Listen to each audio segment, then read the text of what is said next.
ng bayan, maasahan anumang panahon. Magandang oras po sa ating lahat. Narito ng latest update kay Super Typhoon Leon at sa iba pang lugar sa bansa sa susunod na 24 oras. Sa kasalukuyan ay napanatili ni Bagyong Leon ang kanyang lakas bilang Super Typhoon at huli itong namataan ng pag-asa sa layong 215 kilometers east-southeast ng Basco, Batanes. Taglay pa rin ito ang lakas ng hangin, umaabot sa 185 kilometers per hour malapit sa gitna at pagbugsong umaabot sa 230 kilometers per hour.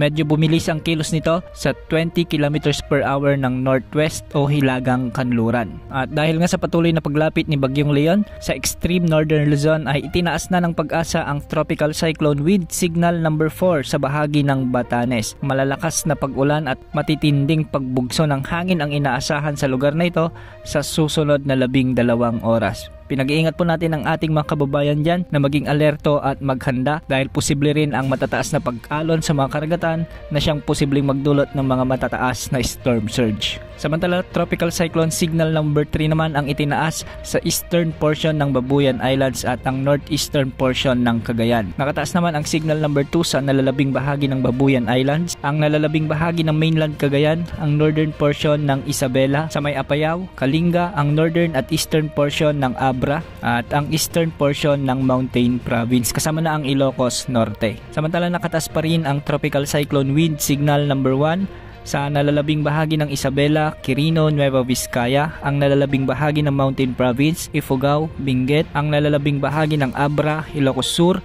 La Union, sa may Pangasinan, Nueva Ecija, Aurora at ang northeastern portion ng Tarlac. Base naman sa forecast track ng Pag-asa na inilabas nitong alas 5 ng hapon, patuloy nakikilos si Bagyong Leon ng northwest habang napapanatili nito ang kanyang lakas na super typhoon. Posibleng maabot ni Bagyong Leon ang kanyang peak intensity habang papalapit ito sa bahagi ng Batanes area. Posibleng maglandfall si Bagyong Leon sa bahagi ng Taiwan at sa mga susunod na araw ay hihina na ito at kikilos na ng hilagang silangan. Posibleng makalabas si Bagyong Leon sa ating area of responsibility sa araw ng Biyernes. At para naman sa lagay ng ating panahon, dahil nga kay Bagyong Leon, makakaranas na ng malalakas na pag-ulan at matitinding bugso ng hangin ang Batanes, ang Cagayan kasama ng Babuyan Islands. May mga pagbugso rin ng ulan at hangin sa Ilocos Norte, Apayao, Kalinga, Abra, Mountain Province at Isabela. Dulot na ito ng direktang epekto ni Bagyong Leon. Kasi makikita naman sa ating satellite animations na hagip ang mga lugar na ito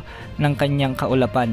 Posible ang mga pagbaha at pagguho ng lupa lalo na kung may mga umiiral na torrential rains. Samantala makakaranas naman ng maulan at may mga pagbugso ng hangin ang Central Luzon, ang nalalabing bahagi ng Ilocos Region sa may La Union, Ilocos Sur at Pangasinan, ang nalalabing bahagi ng Cagayan Valley at ang nalalabing bahagi ng Cordillera Administrative Region.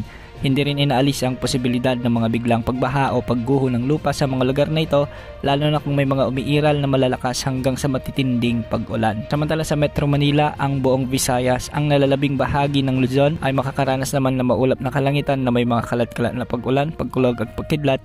Dulot naman ito ng trough o yung extension ni Super Typhoon Leon. At sa buong Mindanao, asahan naman ang pag-iral ng mga localized thunderstorms, kaya asahan pa rin ng mga kalat-kalat na pag-ulan sa maraming lugar sa Mindanao. Base naman sa latest tropical cyclone threat potential forecast ng Pag-asa, sa paglayo ni Bagyong Leon sa mga susunod na araw sa ating bansa, ay nananatiling katamtaman hanggang sa mababa naman ang tsansa na may mabuong isa pang bagyo sa unang linggo ng Nobyembre. Sa ngayon ay hindi naman ito nakikitang papasok sa ating area of responsibility at kikilos ito ng hilagang silangan patungo sa southern Japan.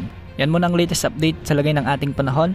Ito pang weather update ng bayan, maasahan anumang panahon.